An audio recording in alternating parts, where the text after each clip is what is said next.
بسم اللہ الرحمن الرحیم۔ محترم ناظرین کرام، حضرت مولانا قاری محمد علی ملتانی رحمۃ اللہ علیہ کا بہت ہی بہترین بیان لے کر حاضر ہوا ہوں۔ آپ سے گزارش ہے کہ میرے چینل کو سبسکرائب کریں۔ بیان کا عنوان ہے جنگ احد۔ تو چلیے بیان کی طرف چلتے ہیں۔ شہدائے احد سید الشہداء سیدنا امیر حمزہ رضی اللہ تعالی عنہ کے بارے میں مختصراً عرض کیا تھا۔ مقام شہادت بہت اونچا مقام ہے۔ اب میں یہ بھی آپ کو کیسے کہوں کہ میں اور آپ اس مقام کو سمجھ نہیں سکتے۔ وہ کتنا اونچا مقام ہوگا جس کے بارے میں خداوند عالم کی ذات یہ فرمائے بل احیا، وہ ہے زندہ، ولکن لا تشعرون، تم نہیں سمجھ سکتے۔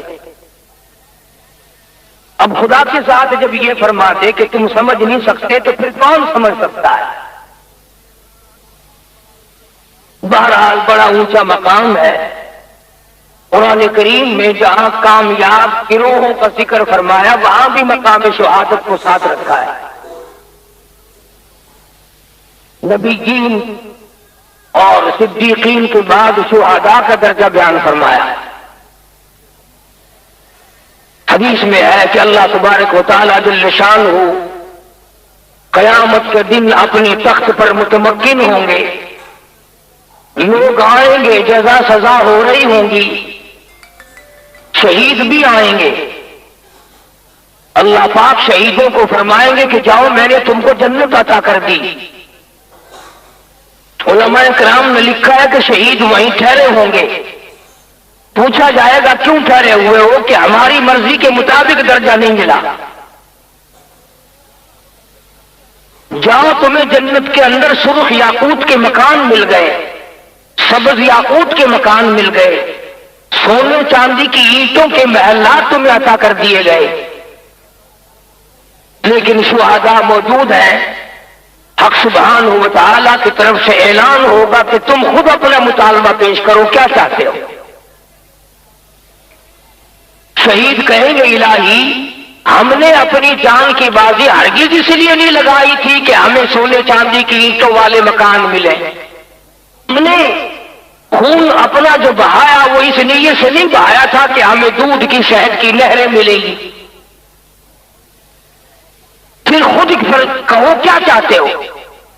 علماء اکرام نے لکھا ہے کہ شہداء خود کہیں گے الہ العالمین اگر ہمارے مانگنے سے درجہ ملتا ہے تو ہم تو یہ مطالبہ کرتے ہیں اور ہم تو یہ گزارش کریں گے کہ ہمیں 100 مرتبہ زندہ کر 100 مرتبہ شہادت عطا فرما۔ ان لوگوں کا اس کی کیا وجہ ہے؟ شہداء اکرام عرض کرتے الہ العالمین تیری راہ میں سر کٹانے میں جو لطف آیا، جو کیف ملا، جو سرور ملا، جو مزہ ملا، جو حلاوت آئی، جو لذت آئی، وہ جنت میں کہاں؟ حور و غلمان میں وہ لطف کہاں، وہ لذت کہاں؟ جنت کی آسائشوں میں وہ آرام کہاں، وہ لطف کہاں، وہ لذت کہاں؟ جب تیرے نام پہ سر کٹایا، خون بہایا، آخری وقت تھا، جو اس وقت مزہ آیا وہ جنت میں کہاں مل سکتا ہے؟ اور پروردگار عالم ہماری تمنا ہے، ہماری آرزو ہے، ہماری حسرت ہے، ہم تو یہ چاہتے ہیں 100 مرتبہ زندہ کر، 100 مرتبہ شہادت عطا فرما۔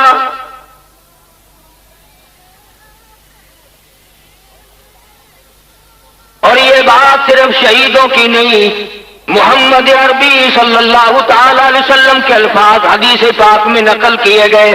آپ نے بھی فرمایا میرے پروردگار تیری راہ میں پتھر کھانے میں جو مزہ آتا ہے، تیرے نام پر جو مار کھانے میں مزہ آتا ہے، تیرے نام پر جو خون بہانے میں مزہ آتا ہے، اور میرے مولا 100 مرتبہ مجھے اپنے نام پہ زندہ کر، 100 مرتبہ مجھے شہید کرا۔ مجھے یہ منظور ہے میں 100 مرتبہ شہید کیا جاؤں پر تیرا نام نہ چھوڑوں۔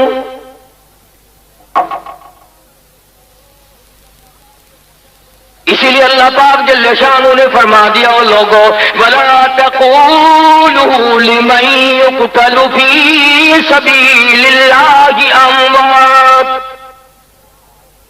او مولویوں، مفسروں، شیخ الحدیثوں، پیروں، فقیروں، بادشاہوں، تاجروں، تمام کے تمام قرآن کریم کا اعلان سن لو. جو میری نام پہ مارا گیا، جو عورت کے پیچھے مارا گیا تباہ ہو گیا، جو جائیداد کے پیچھے مارا گیا تباہ ہو گیا، جو پیسے کے پیچھے مارا گیا تباہ ہو گیا، جو چوری کرتا ہوا مارا گیا تو جان میں خسارہ پا گیا، جو عورت کے پیچھے بدکاری کی وجہ سے مارا گیا تو جان میں برباد ہو گیا، جو اقتدار کی وجہ سے مارا گیا برباد ہو گیا، جو دولت کے پیچھے مارا گیا، مکان دکان کے پیچھے مارا گیا برباد ہو گیا. اور لوگوں، جو میرے نام پہ مارا گیا تو جان میں کامیاب ہو گیا.